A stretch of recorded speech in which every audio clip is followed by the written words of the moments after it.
أشهد أن لا إله إلا الله وحده لا شريك له ونشهد أن سيدنا وسندنا ونبينا وشفيعنا وهادينا ومرشدنا ومولانا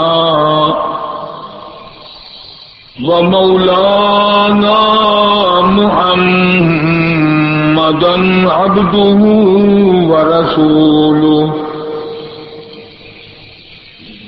أرسله بالحق بشيرا ونذيرا صلى الله تعالى عليه وعلى آله وصحابه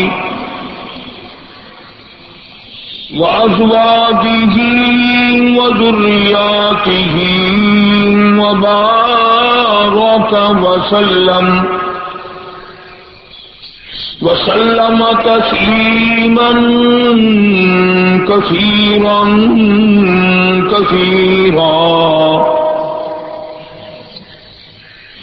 أما بعد فأعوذ بالله السميع العليم من الشيطان الرجيم بسم الله الرحمن الرحيم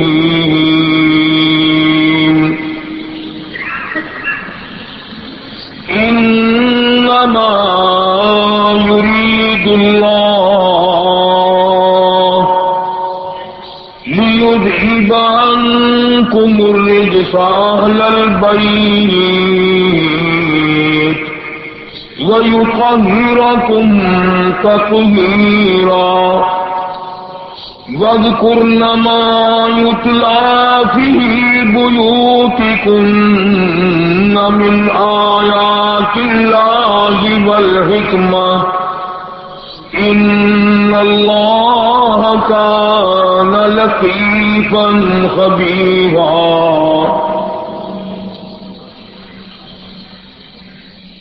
صدق الله مولانا العلي العظيم وبلغنا رسوله النبي الكريم ونحن على ذلك لمن الشاهدين والشاكرين والحمد لله رب العالمين اللهم صل على محمد وعلى آل محمد كما صليت على إبراهيم وعلى آل إبراهيم إنك حميد مجيد اللهم بارك على محمد وعلى آل محمد كما باركت على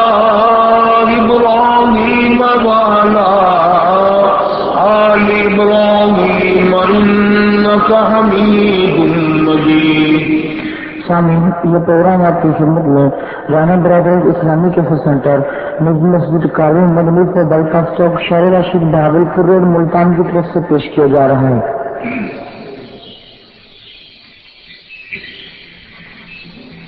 امام الانبیاء محبوب کبریا سرکار مدینہ صلی اللہ علیہ وسلم کا سارا خاندان پاک ہے. آپ کے تمام لواحقین صحابہ کرام اہل بیت تمام کے تمام کو اللہ پاک نے پاک فرما دیا.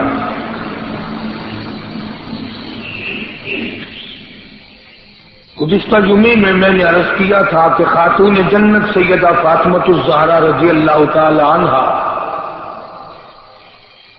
نہایت ہی بزرگ ترین تھی،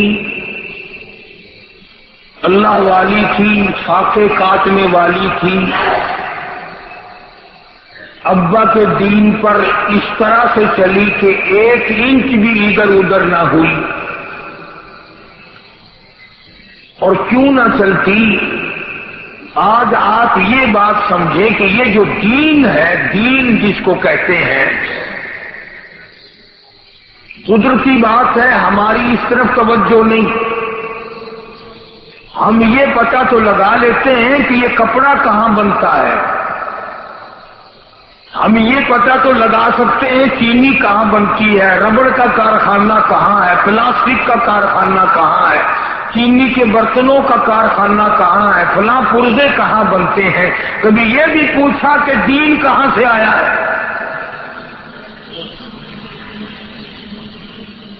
کئی لوگوں کا خیال ہے کہ دین مولوی بناتے ہیں، کئی لوگوں کا خیال ہے کہ دین اولیاء کرام اور درویش فقیر جو ہے وہ بناتے ہیں، کسی کا خیال یہ ہے کہ دین نبی نے بنایا۔ یہ ساری باتیں غلط ہیں۔ دین سارے کا سارا آسمانی ہے۔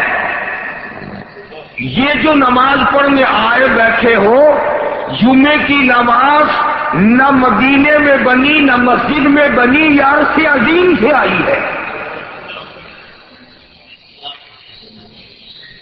نماز آسمانی ہے، قرآن کریم آسمانی ہے، روزہ آسمانی ہے، زکوٰۃ آسمانی ہے، حج آسمانی ہے۔ تمام دین کے جتنے احکام ہیں وہ سارے کے سارے آسمانی ہیں۔ اور یہ بات یاد رکھ لو، جو چیز آسمانی نہیں وہ دین نہیں، وہ دنیا ہے۔ اب آپ لوگ ایک بات سوچ رہے ہوں گے کہ ٹھیک ہے، جب نماز آسمانی ہے، روزہ آسمانی ہے، قرآن کریم آسمان سے آیا اور تمام اسلام اور دین آسمان سے آیا، تو محمد عربی صلی اللہ علیہ وسلم نے پھر کیا فرمایا؟ آپ نے یہ فرمایا کہ وہ دین جو آسمان سے آیا تھا اس کو لیا اور اس پر عمل کر کے دکھلا کر، اور دین کا پورا ڈھانچہ، پوری دولت تمہارے حوالے کر گئے۔ مثلا آسمان سے آیا کہ نماز پڑھو،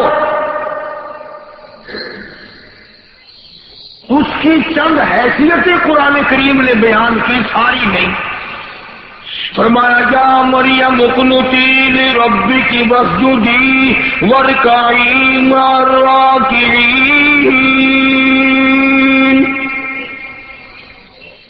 رکوع کرو رکوع کرنے والوں کے ساتھ، سجدہ کرو سجدہ کرنے والوں کے ساتھ۔ والذین یبیتون لربہم سجدا وقیاما، نماز میں قیام کرتے ہیں، رات کو عبادت کرتے ہیں۔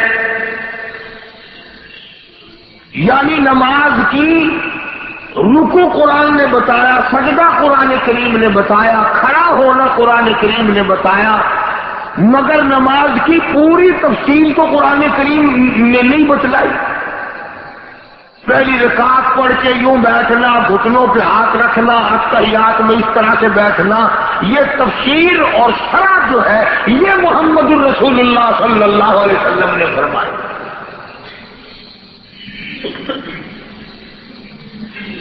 دین بڑا قیمتی ہے۔ دنیا کے معاملات میں بڑے تجربے کار ہیں آپ لوگ مجھ سے زیادہ۔ جو مال جتنا دور سے آتا ہے وہ اتنا ہی قیمتی بکتا ہے۔ جو مال ملتان میں تیار ہوگا اس کا وہ بھاؤ نہیں لگتا جو کراچی سے آئے ہوئے مال کا لگتا ہے۔ جو مال جاپان سے آتا ہے اس کا بھاؤ اور زیادہ، جو امریکہ سے آتا ہے اس کی قیمت اور زیادہ، جو اور دور و دراز کے ملکوں سے آتا ہے اس کی قیمت اور زیادہ، اور جو مال آسمان سے آیا ہو اس کی کتنی قیمت ہوگی؟ عرش عظیم سے جو چیز آئی ہو، اللہ تعالیٰ جس کا بھیجنے والا ہو، خداوند کریم نے محمد عربی صلی اللہ علیہ وسلم کے حوالے دین کیا ہو، نگہبانی حضور کی کرائی ہو، بانی سارے اسلام بنا کے بھیجا ہو، وہ کتنی عظمتوں والی چیز ہوگی اور وہ دین کتنا قیمتی ہوگا۔ آج تمہاری نظروں میں مکان کی قیمت ہے، دکان کی قیمت ہے، پلاٹ کی قیمت ہے، سونے چاندی کی قیمت ہے، مگر دین کی کوئی قیمت نہیں۔ عملاً میں بھی آپ میں شامل ہوں، آپ لوگ بھی اسی پر قائم دائم ہیں کہ ہماری نظروں میں، ہمارے دلوں میں عملاً دین کی کوئی قیمت نہیں، اور اس کی ایک وجہ ہے کہ دین کا بازار لگے تو قیمت کا پتہ چلے، اور دین کا بازار لگے گا میدان حشر میں تو ادھار کھاتا ہے۔ اب اس کا معاملہ کون کرے؟ امام الانبیاء محبوب کبریا حضرت محمد مصطفیٰ صلی اللہ تعالی علیہ وسلم کے گھر والوں نے اس دین کے پیچھے بڑی بڑی قربانیاں دی۔ سرکار مدینہ صلی اللہ علیہ وسلم کی سب سے بڑی صاحبزادی، سب سے بڑی لخت جگر، سب سے بڑی نور نظر سیدہ زینب رضی اللہ تعالی عنہ، خدا کی قسم قربان ہو جاؤ زینب تیری ہر ادا پہ، تو کتنی مبارک بچی ہوگی جس کا ابا محمد مصطفیٰ۔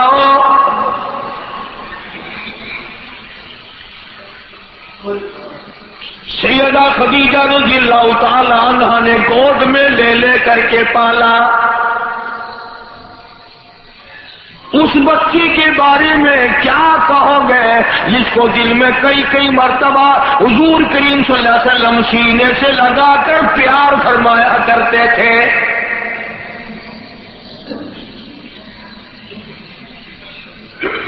سیدہ زینب رضی اللہ تعالی عنہ نہایت ہی عابدہ زاہدہ پرہیزگارہ تھی، بڑی اللہ اللہ کرنے والی تھی، ابا جان کی بڑی فرما بردار تھی، امی جان کی بڑی فرما بردار تھی، نبی کی سب سے بڑی بیٹی ہے، سب سے بڑی لخت جگر ہے، سب سے بڑی کالی کملی والے کی صاحبزادی ہے۔ لوگ آج نام سے بھی واقف نہیں، مولوی بھی ڈر کے مارے نام نہیں لیتے، کبھی دوسرے لوگ تو بھی پیسہ دینا بند نہ کر دے۔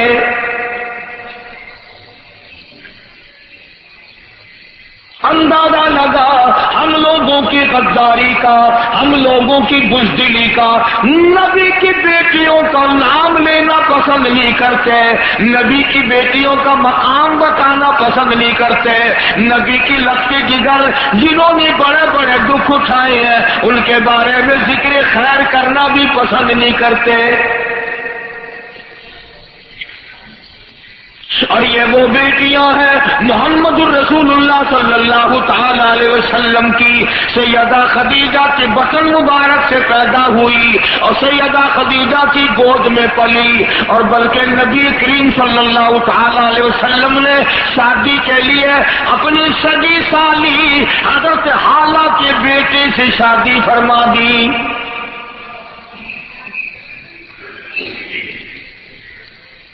اتنی محبت تھی حضور کریم صلی اللہ علیہ وسلم کو اپنی سالی سے، حضرت حالہ سے، اگر دروازے پہ آ کر آواز لگا دیتی حضور دوڑ کر تشریف لاتے اور آواز لگاتے حالہ آ گئی، حالہ آ گئی، حالہ آ گئی۔ چنانچہ اس وقت تک قرآن کریم کا نزول شروع نہیں ہوا۔ سیدہ خدیجہ رضی اللہ تعالی عنہا بھی داغ مفارقت دے گئی، دنیا فانی سے رحلت فرما گئی۔ حضرت زینب رضی اللہ تعالی عنہا نے سیدہ ام کلثوم، سیدہ رقیہ اور سیدہ زینب فاطمۃ الزہرا رضی اللہ تعالی عنہا کی پرورش بھی کی، تربیت بھی فرمائی، بڑی بہن ہونے کی وجہ سے۔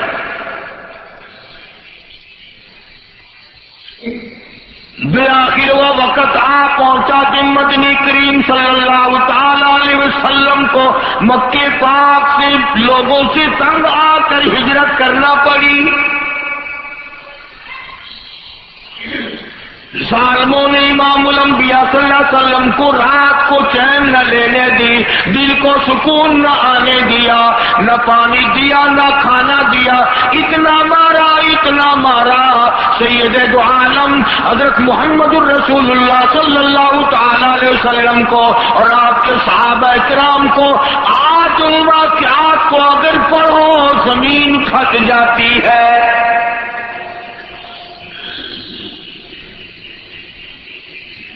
حضور کریم صلی اللہ علیہ وسلم جب ہجرت فرما کر مدینہ منورہ تشریف لے گئے تو سیدہ زینب پیچھے رہ گئے،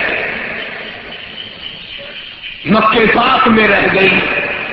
اداس تھی ابا جان کی وجہ سے، دل نہیں لگتا تھا. ہر روز کوشش کرتی تھی میں بھی مدینے پاک میں چلی جاؤں، میں بھی اپنے ابا کی خدمت میں حاضر ہو جاؤں. چنانچہ سیدہ زینب رضی اللہ تعالیٰ عنہا مکے کے محلے کا چکر لگاتی تھی، عزیزوں رشتے داروں میں آیا جایا کرتی تھی، ہر وقت روتی تھی میرے لیے دعا کرو میں اپنے ابا کی خدمت میں جا پہنچوں. اور اندازہ لگا نبی کی لخت جگر کے تقوی پرہیزگاری کا.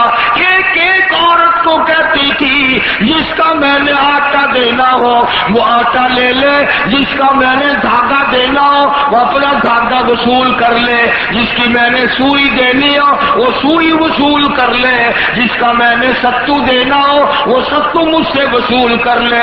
کل کو میں مدینے چلی جاؤں میرے بعد میں مکے کی کوئی عورت یہ نہ کہے کالی کملی والے کی بیٹی ہو کر بے ایمانی کر گئی.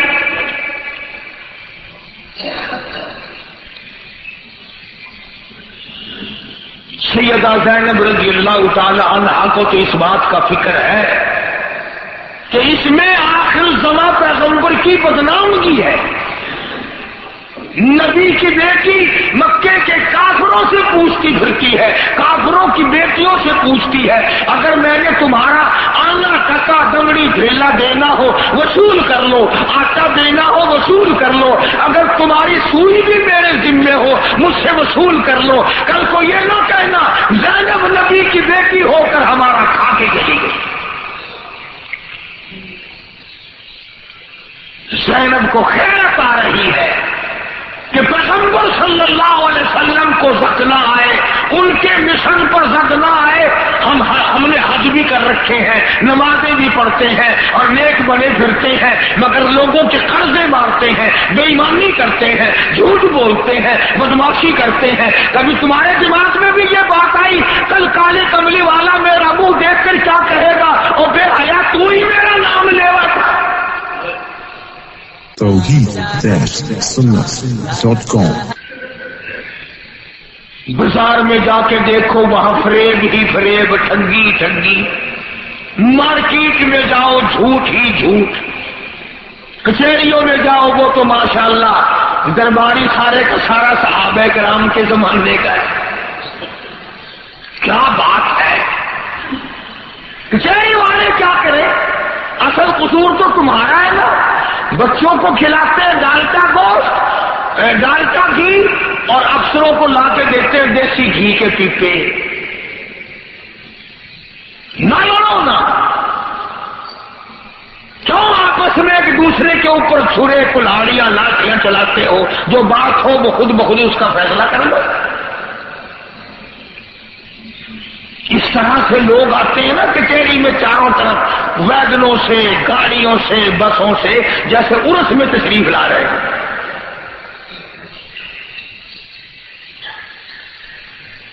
کوئی آدمی آج یہ نہیں کہہ سکتا کہ میرا تقوی، میری پرہیزگاری کس طرح کی ہے اور کس طرح پر ہم لوگ کاربند ہیں.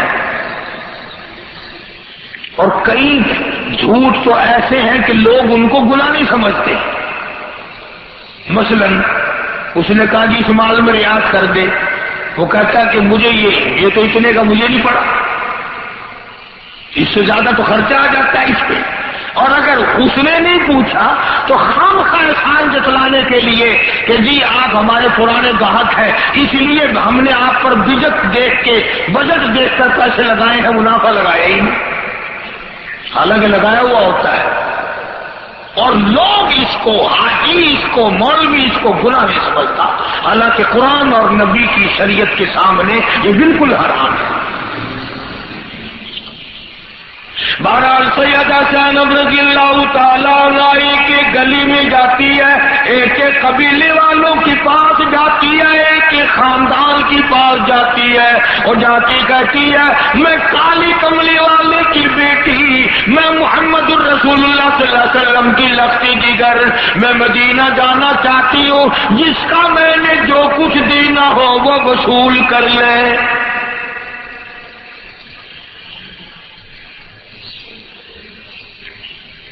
بالآخر وہ وقت آیا کہ سیدہ زینب رضی اللہ تعالی عنہ اپنے دیور کے ساتھ اونٹ پہ سوار ہو کر رات کو مکے سے نکلی کہ مدینے پہنچ جاؤں، ابا کی خدمت میں حاضر ہو جاؤں۔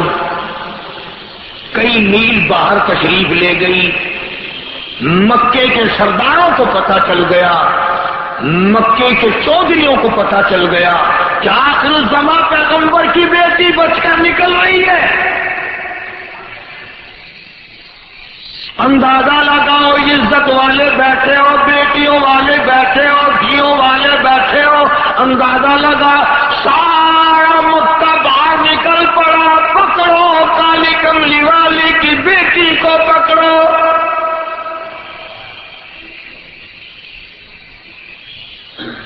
اور آپ پہنچے اس مقام پہ جہاں سیدہ زینب رضی اللہ تعالی عنہ سفر فرما رہی ہیں۔ گھیرے میں لے لیا ڈاکی کو، اونٹنی کو۔ سیدہ زینب رضی اللہ تعالی عنہ کے دیور نے بڑا سمجھایا، ظالمو کچھ نہ کہو، قریش کی آبرو ہے، ہاشمی خاندان کی آبرو ہے، عبد المطلب کے خاندان کی آبرو ہے، محمد مصطفیٰ صلی اللہ علیہ وسلم کی عزت ہے، کچھ نہ کہو۔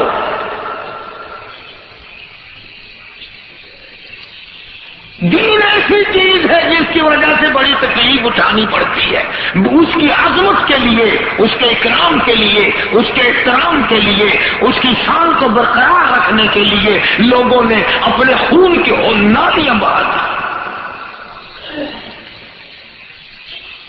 اس لیے قرآن کریم کہتا ہے انما یرید اللہ لیذہب عنکم الرجس اہل البیت ویطہرکم تطہیرا۔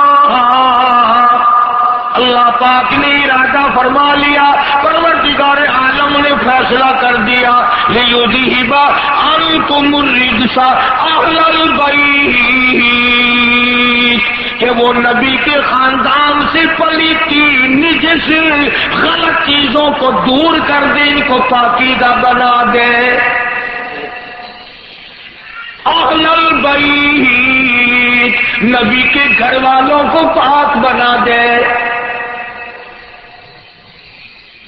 سمجھنے والوں نے خوب سمجھا، قرآن کہتا اہل البیت گھر والے، عربی میں بیت کہتے گھر کو، اہل کے معنی گھر والے۔ قرآن کریم نے اعلان کر دیا نبی پاک، نبی کی آل بھی پاک، نبی کا گھرانہ بھی پاک، اور بلکہ میں تو دیوبندی علماء کرام کا خادم اور غلام ہوں، میرا ایمان ہے، میرا عقیدہ ہے، جو کپڑا نبی کے جسم اقدس کو لگ گیا وہ کپڑا بھی پاک۔ زمین کے جس حصے پہ امام الانبیاء نے قدم مبارک لگا دیا وہ زمین بھی پاک۔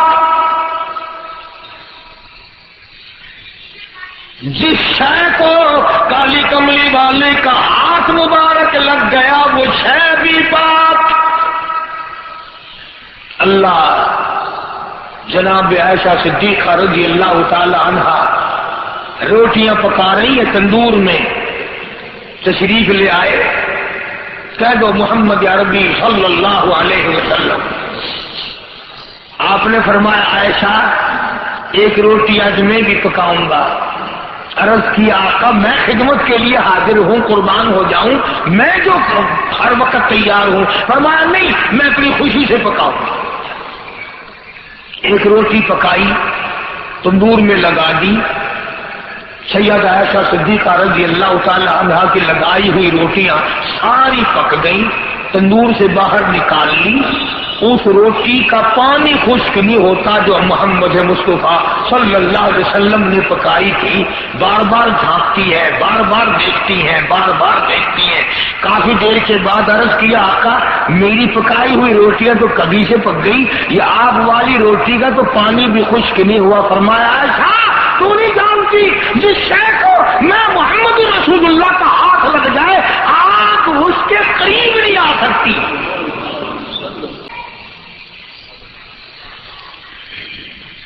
بھاگ کیسے قریب آئے جس چیز کو میرا ہاتھ لگ گیا؟ تو جو ہو ہی نبی کے گھر والے ان کا تو کہنا ہی کیا ہے۔ اب لوگ کاٹ چھاٹ کرتے ہیں کہ جی صرف 5 ہیں، بس 5، گھر والا کوئی نہیں، اور اتنا بڑا ظلم کیا کہ سیدہ خدیجہ کو بھی شامل نہیں کیا۔ فاطمۃ الزہرا کی اماں کو تو نہ چھوڑو، امام الانبیاء کی گھر والی کو تو نہ چھوڑو، حسنین کریمین کی نانی کو تو نہ چھوڑو، علی مرتضیٰ کی ساس کو تو نہ چھوڑو، رضی اللہ تعالی عنہم اجمعین۔ بہرحال مجھے اس بات کا بڑا دکھ ہے کہ ہمارے قوم، ہمارے جو عوام ہیں وہ اتنے دنیا میں پھنس گئے کہ ان کو اب ان باتوں کی ضرورت ہی نہیں کہ فاطمۃ الزہرا کی اماں کون تھی، سیدہ زینب کی اماں کون تھی، اور یہ حضرات کس کس طریقے سے زندگی بسر کرتے تھے۔ بس اللہ نے پہلے تو ہم روٹی مانگتے ہیں، پہلے تو ہم سب لوگ روٹی مانگتے، یا اللہ بس کسی کا محتاج نہ بنا، روٹی چاہیے۔ جب روٹی مل جاتی ہے فوراً کوٹھی مانگتے ہیں۔ اب اللہ کا وعدہ روٹی کا ہے، کوٹھی کا وعدہ نہیں ہے۔ اور یہ جتنا ہڑبونگ مچ رہا ہے نا، یہ روٹیوں کے لیے نہیں، کوٹھیوں کے لیے مچ رہا ہے سارا۔ سیدہ زینب رضی اللہ تعالیٰ عنہا کو دشمنوں نے آ کر گھیرے میں لے لیا۔ حضرت کی دیور نے بڑا بتایا اور بڑا شرمندہ کیا، شرمسار ہو جاؤ اور ذلیل ہو، اور عرب کے خاندان کی چودھریوں حیا کرو، کالی کملی والے کی آبرو ہے۔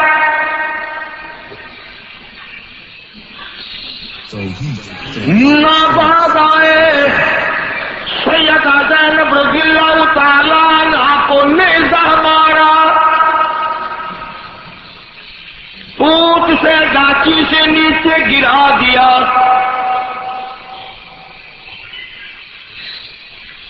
اور یہ واقعہ جو ہے نا جو میں ذکر کر رہا ہوں، یہ حضور کریم صلی اللہ علیہ وسلم کے بعد کا نہیں، بعد کا نہیں۔ تم کہو گے کہ بنا لیا، اگر بنانے والے بناتے حضور بنی ہوئی باتوں کو مٹا کے جاتے۔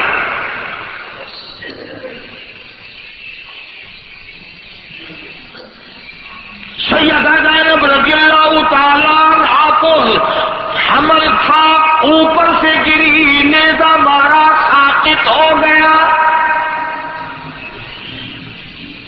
خدا کی قسم ملتان کے مسلمانوں، جس دین کو آج تم نے مفت کا مال سمجھا ہوا ہے، جس دین کو تم نے لاوارث سمجھا ہوا ہے، جس دین کو تم نے بے وارثہ سمجھا ہوا ہے، جس دین کو تم نے یوں ہی سمجھا ہوا ہے، اس دین کی وجہ سے نبی آخر الزمان کی بیٹی کو دین کی دشمنی کی وجہ سے گھسیٹ کر مکے والے واپس لے آئے۔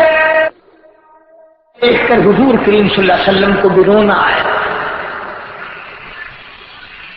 کسی پر بس نہیں، بڑا بڑا دکھ اٹھائے۔ چنانچہ جنگ بدر ہوا۔ جنگ بدر میں اس وقت تک مسلمان نہیں بنا تھا جناب سیدہ زینب رضی اللہ تعالی عنہا کا گھر والا ابو العاص وہ بھی، اور حضرت عباس وغیرہ یہ رضی اللہ تعالیٰ عنہ بعد میں تو مسلمان بنے، یہ سارے کے سارے ان قیدیوں میں شامل تھے جو بدر کے قیدی مدینہ پاک میں آئے.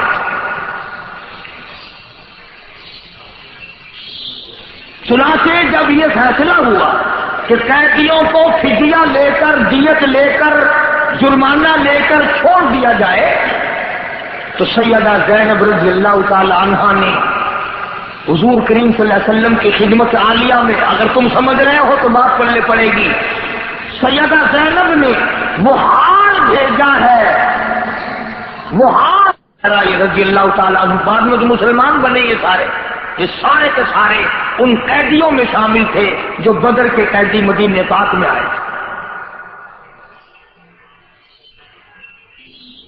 چنانچہ جب یہ فیصلہ ہوا کہ قیدیوں کو فدیہ لے کر، دیت لے کر، جرمانہ لے کر چھوڑ دیا جائے، تو سیدہ زینب رضی اللہ تعالی عنہا نے حضور کریم صلی اللہ علیہ وسلم کی خدمت عالیہ میں، اگر تم سمجھ رہے ہو تو بات پڑھنے پڑے گی، سیدہ زینب نے محال بھیجا ہے، محال بھیجا ہے جو سیدہ خدیجہ کا ہار تھا اور حضرت زینب کو ملا تھا، اس وقت اپنے خامند کا جرمانہ ادا کرنے کے لیے، پیسے ادا کرنے کے لیے، دیت ادا کرنے کے لیے حضور کی خدمت میں حضرت زینب نے اپنی اماں والا ہار حضور کی خدمت میں بھیج دیا. اور جب صحابہ کرام کی موجودگی میں وہ ہار آیا ہے، حضور نے پہچان لیا، ہاتھ میں لے کے رونے لگے، فرمایا لوگوں یہ میری خدیجہ کا ہار ہے جو زینب کو دیا تھا، اگر تم سب واہ نبی آخر الزمان قربان جاؤ تیری نبوت پہ، تیری رسالت پہ، تیری امامت پہ، تیرے فیصلے پہ، تیری عظمت پہ قربان جاؤں، اور امام الانبیاء ہو کر صحابہ کرام کو فرمایا سارے آ جاؤ، سارے اکٹھے ہو جاؤ، سب کو فرمایا یہ زینب کا ہار ہے، اور یہ وہ ہار ہے جو اس کو خدیجہ نے دیا تھا، اپنے خامند کی رہائی کے لیے اس نے بھیجا ہے، اگر تم اجازت دو میں یہ زینب کا ہار واپس کر دوں.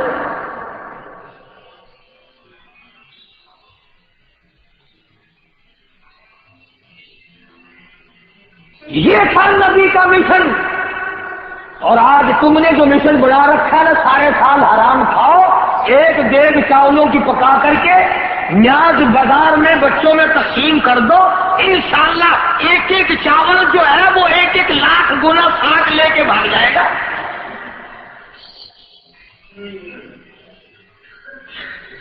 تمہیں کس نے مت لائی ہے؟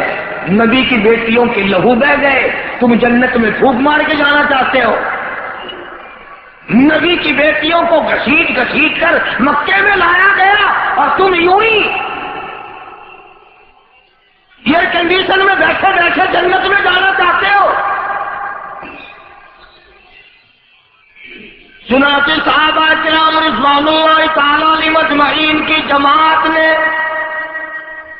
برجستہ تمام نے عرض کر دیا، کالی کملی والے آپ بالکل مختار ہیں، یہ سیدہ زینب کا ہار بالکل واپس کر دو، اگر آپ حکم دیں ہم اپنی آپ کی بیٹی کی اور خدمت کے لیے بھی تیار ہیں. اس کا نام ہے عدل، اس کا نام ہے فیصلہ، اس کا نام ہے کہ کسی کا کوئی لحاظ نہیں. اپنی بیٹی کا ہار اگر واپس کرنے کو دل چاہا تو تمام مسلمانوں سے اجازت لی. سیدہ زینب رضی اللہ تعالی عنہا صحت یاب نہ ہو سکی، صحت یاب نہ ہو سکی، ایک عرصے تک بیمار رہی. ابو العاص مکے چلے گئے اور وہاں جا کر انہوں نے بھی کلمہ پڑھ کر اعلان کر دیا کہ میں بھی حضور صلی اللہ علیہ وسلم کا غلام ہوں. چنانچہ اتنی غربت تھی سیدہ زینب رضی اللہ تعالیٰ عنہا کے زمانے میں، بڑی سخت بیمار رہی، بڑی علیل رہی. امام الانبیاء کی لگتے جگر ہو کر اچانک خبر دی گئی، کالی کملی والے تیری بیٹی سیدہ زینب انتقال کر گئی. وفات پانی سیدہ زینب رضی اللہ تعالیٰ عنہا. آپ صلی اللہ علیہ وسلم نے فرمایا غسل دو، اور یوں فرمایا بڑے دکھ اٹھائے ہیں میری بچی نے دین کے پیچھے. اچھی طرح سے غسل دینا، اچھی طرح سے وضو کرانا، اچھی طرح سے عظمت کے ساتھ غسل دینا. نبی نے اپنی بیٹی کے غسل کے بارے میں فرمایا اچھی طرح سے غسل دینا.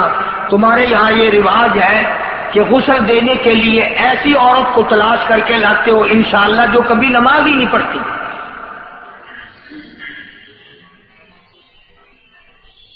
باپ کا مکان تو بڑا آسان ہے لینا، باپ کی دکان پر قبضہ کرنا بڑا آسان ہے، باپ کے کارخانے پہ قبضہ کرنا بڑا آسان ہے، باپ کو غسل دیتے ہوئے بڑی تکلیف ہوتی ہے. جی ہمیں تو غسل دینا آتا ہی نہیں نا. اگر جناب کو غسل نہیں آتا تو آپ غسل کرتے کیسے ہیں جناب؟ اپنا غسل کیسا کرتے ہیں، کیسے کرتے ہیں آپ؟ جو غسل آپ کے طریقے کا ہے، اپنے غسل کا طریقہ، وہی میت کے غسل کا طریقہ. صاف نہیں کہتے، مردے کو ہاتھ لگاتے ہوئے ڈر لگتا ہے کبھی میں بھی مر جاؤں.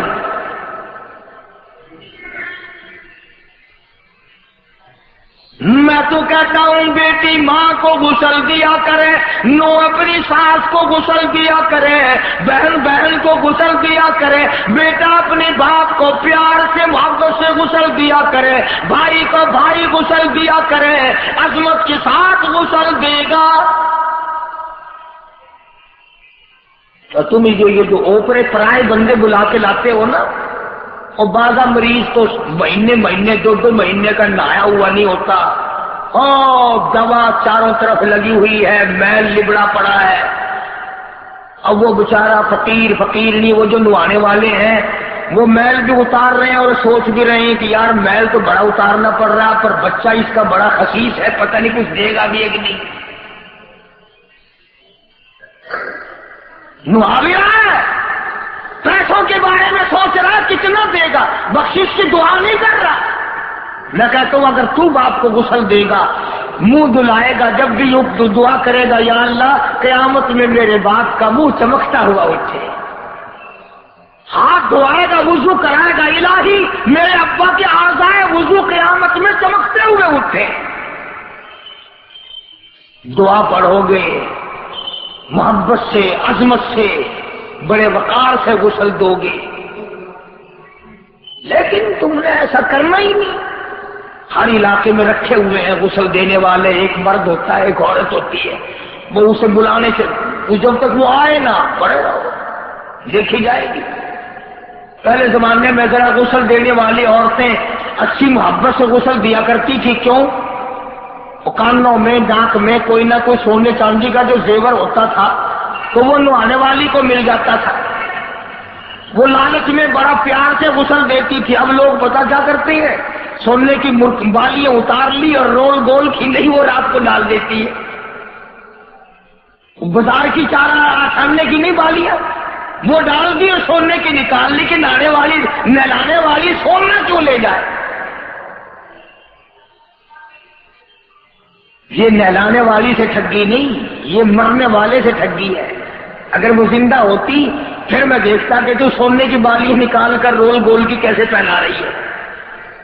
میں کر رہا تھا سیدہ زینب رضی اللہ تعالیٰ عنہا کی وفات ہو گئی. رحمت دو عالم، فخر دو عالم، سردار دو عالم، روح دو عالم حضرت محمد الرسول اللہ صلی اللہ تعالی علیہ وسلم نے فرمایا اچھی طرح سے غسل دینا، اچھی طرح سے وضو کرانا. جب غسل سے فارغ ہو جاؤ مجھے خبر دینا، کفن میں لے کے آؤں گا.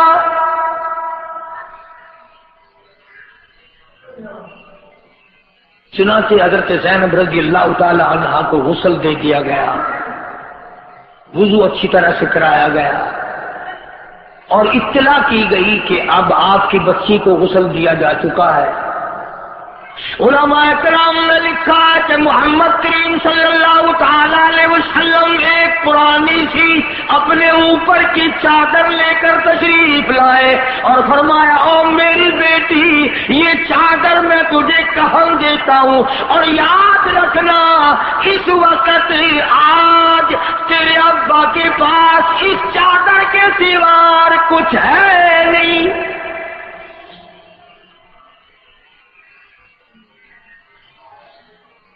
تو اگر نبی کا کلمہ پڑھتا ہوا مر جائے کہ تو کامیاب ہو جائے. جو بیٹی اپنے ابا کی چادر کا کفن لے کے گئی ہے، خدا کی قسم وہ کتنے اونچے درجے والی بن گئی. ادھر نبی کے نطفے سے پیدا ہوئی، ادھر نبی کے گھر میں پلی، نبی کی گود میں پلی، نگاہ نبوت نے اس کو پالا، نبی کے ہاتھوں نے پالا، نبی کی شفقتوں اور رحمتوں نے اس کو پالا، اور آج جب دنیا سے گئی اپنے ابا امام الانبیاء کی چادر کا کفن اوڑھ کے گئی.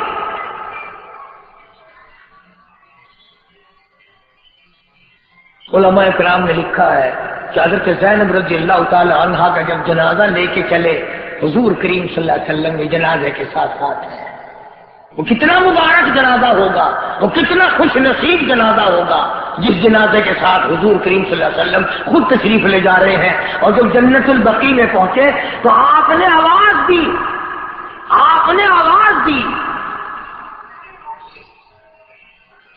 زینب کو قبر میں اپنے ہاتھوں سے اتاروں گا، زینب کو میں قبر میں اپنے ہاتھوں سے اتاروں گا، قبلہ رخ میں خود موڑوں گا.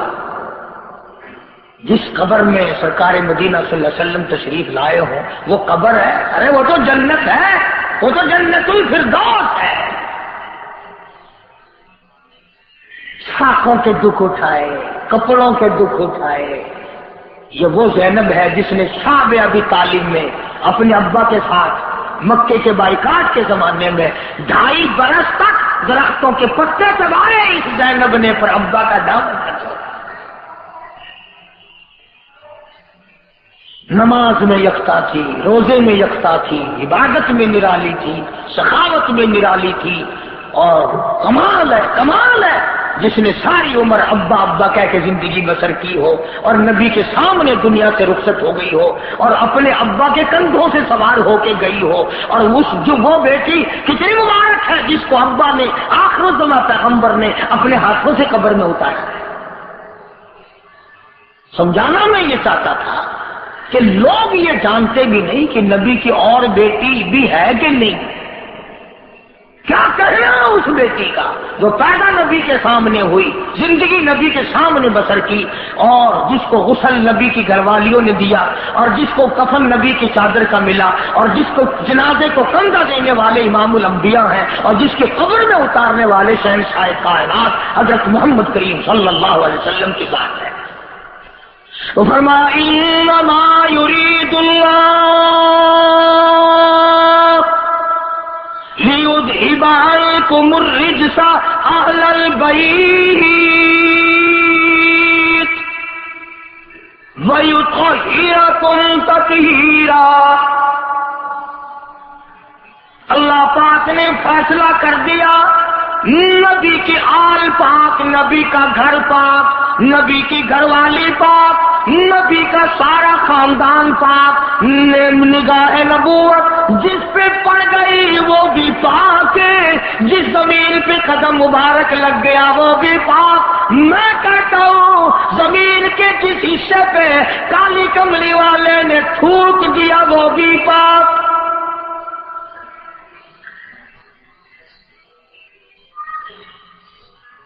آپ نے اپنے مرض میں، جو تکلیف میں سینگیاں لگوائی.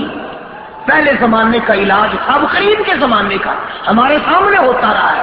جلما کا علاج جوک لوگ لگوایا کرتے تھے، سینگیاں لگوایا کرتے تھے، گندا خون نکالا کرتے تھے. آپریشن یہ تو اب ہوا ہے نا. حضور کریم سب کہہ دو صلی اللہ علیہ وسلم نے سینگیاں لگوائیں، برتن میں خون جمع فرمایا.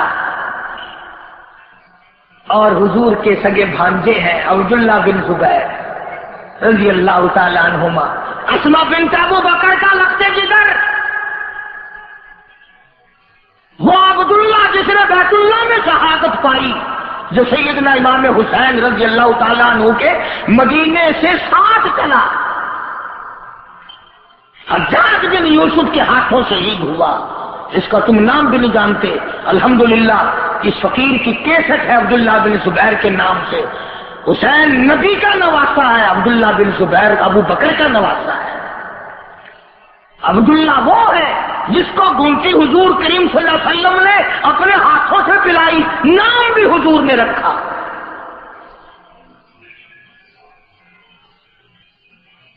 عبداللہ بن زبیر رضی اللہ تعالی عنہ وہ عظمتوں والا زمان ہے کہ جس کی انتہا نہیں.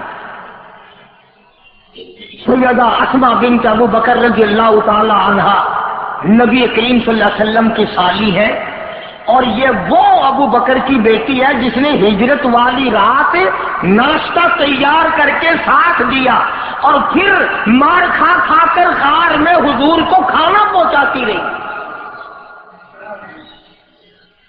تو حضور صلی اللہ علیہ وسلم نے سینگیاں جو لگوائیں، خون برتن میں لیا اور اپنے بھانجے عبداللہ بن زبیر سے فرمایا یہ کئی ایسی جگہ پھینک کے ڈال کے آنا جہاں کسی کا پیر نہ آئے، بے ادبی نہ ہو.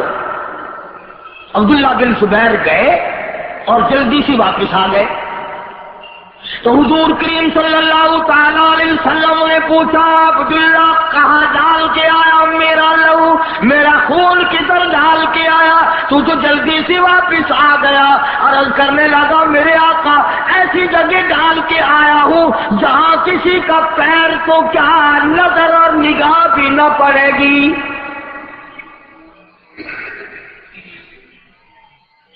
ایسی جگہ پھینک کے آیا ہوں، ڈال کے آیا ہوں، کسی کی نگاہ بھی نہیں پڑے گی، نظر بھی نہیں پڑے گی. آپ نے فرمایا بتا تو کدھر ڈالا ہے؟ ڈر کے مارے کہ حضور ناراض نہ ہو جاویں صلی اللہ علیہ وسلم. فرمایا میرے آقا میں نے کھڑے ہو کے سوچا خون نبی کا اور زمین پہ ڈالوں، نبی کا خون زمین پہ پھینکوں؟ میری عظمت نے اجازت نہ دی، میرے دل نے اجازت نہ دی. میں نے اس دیوار کے پیچھے کھڑے ہو کر پی لیا ہے، میں نے اس دیوار کے پیچھے کھڑے ہو کر پی لیا ہے. فرمایا جا عبداللہ 7 پشتوں پہ جہنم حرام ہو گئی.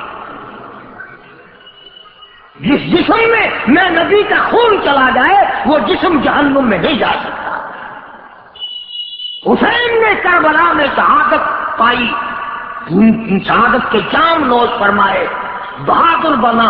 عبداللہ بن زبیر نے بیت اللہ میں شہادت پائی، بالکل جھکا نہیں، بزدلی کا ثبوت نہیں دیا، بلکہ عبداللہ بن زبیر کا سر کاٹ کر این وہی حالات ہوئے جو حضرت امام حسین کے ساتھ ہوئے. سر کاٹ کر حجاج بن یوسف نے یوں درخت پہ لٹکا دیا سامنے اور لوگوں سے کہا آؤ دیکھو. حضرت اسماء بنت ابو بکر رضی اللہ تعالی عنہ حضور کی سالی عبداللہ کی اماں 100 سال سے زیادہ عمر کی ہے. پتا چلا تیرے بیٹے کو شہید کر دیا گیا، سر کاٹ کر درخت پہ لٹکا دیا گیا. آئی ہے واہ آئی ہے سامنے سے، اور یوں بیٹے کے سر کو یوں ایک نگاہ دیکھا ہے. فرماتی مرحبا ابن صالح، اور میرے بیٹے مبارک ہو، تیری اماں کا دل ٹھر گیا، ٹھنڈا ہو گیا. تو زندہ بھی، تو دنیا میں بھی بڑا اونچا تھا، آج شہادت کے بعد بھی تیری اماں تجھے سب سے اونچا دیکھ رہی ہے.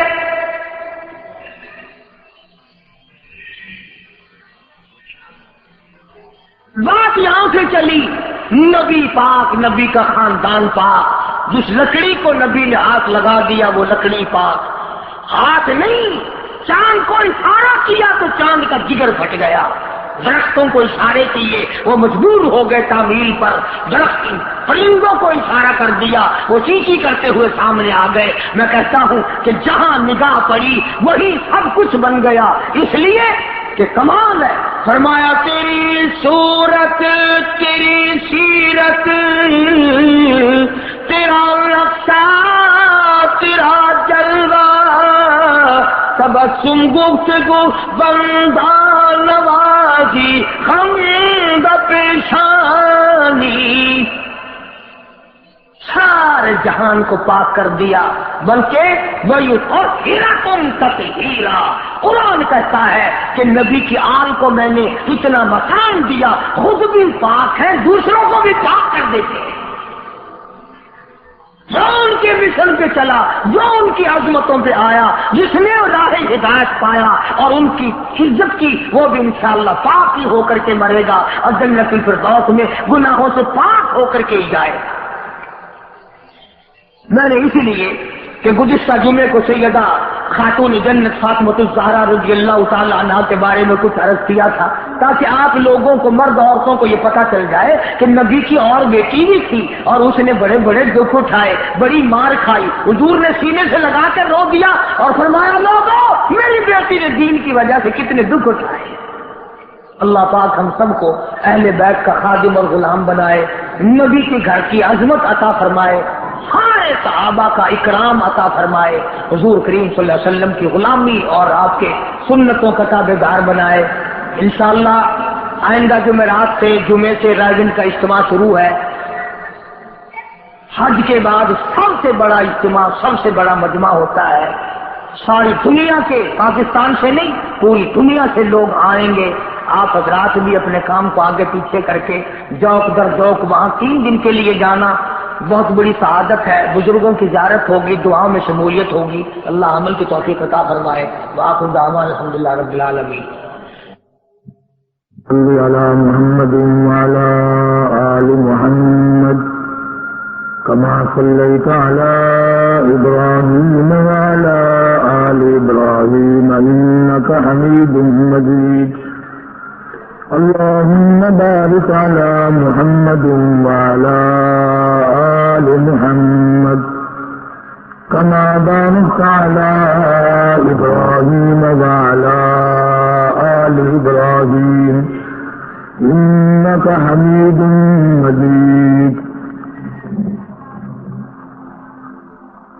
أعوذ بالله من الشيطان لا الہ الا اللہ، لا الہ الا اللہ، توحید-سنت.com الا اللہ، لا الہ الا اس ویب سائٹ پر ملاحظہ فرمائیے ممتاز علماء کرام کی تقاریر، درس قرآن و حدیث، اسلامی کتب کا وسیع ذخیرہ، فرقہ باطلہ سے مناظرے اور بہت کچھ۔ الا اللہ، لا الہ الا اللہ۔